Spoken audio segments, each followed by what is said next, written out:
Bonjour les CE1, on se retrouve pour la suite de l'histoire du mange-bruit.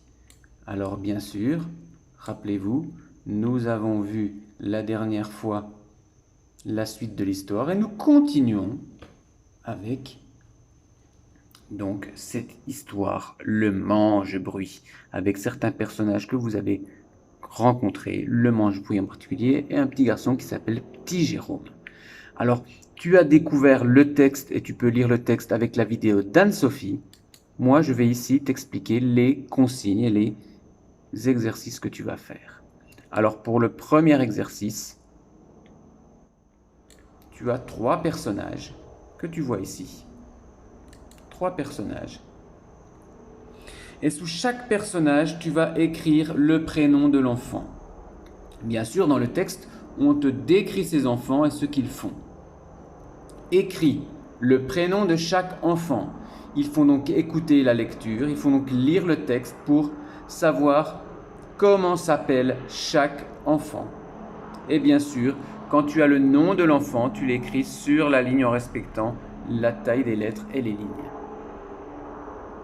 Pour la suite, le numéro 2, nous avons une question car nous avons un point d'interrogation.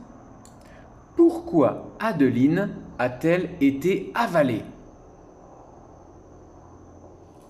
Alors vous pouvez écrire Adeline a été avalée parce que... Point. D'accord? Vous répondez par une phrase. Pourquoi Adeline a-t-elle été avalée? Troisième question. Encore une question. Combien, c'est un nombre qu'on te demande, combien, alors encore une petite erreur, c'est le et pas là, combien le mange-bruit a-t-il avalé d'enfants?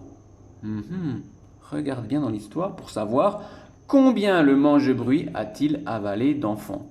Et bien sûr, tu peux y répondre par une phrase.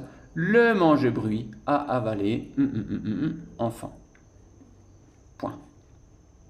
Quatrième question. Que font les enfants dans le ventre du mange-bruit? Le mange-bruit a avalé beaucoup d'enfants, mais que font les enfants dans le ventre du mange-bruit? Alors, on peut dire les enfants ou ils, alors le i majuscule et le l. Comme il y en a plusieurs, je mets un s. Ce sont les enfants. Que font les enfants dans le ventre du mange-bruit? Ils, et n'oublie pas de faire une phrase et de mettre un point. Tu vois, les consignes ont été passées. C'est une fiche assez courte, alors fais bien l'effort justement d'écrire des phrases avec une majuscule et un point, et en essayant de bien t'appliquer pour l'écriture sur les lignes. Je répète donc les questions. Ici, écris le prénom de chaque enfant. Pourquoi Adeline a-t-elle été avalée? Combien le mange-bruit a-t-il avalé d'enfants? Et enfin, que font les enfants dans le ventre du mange-bruit?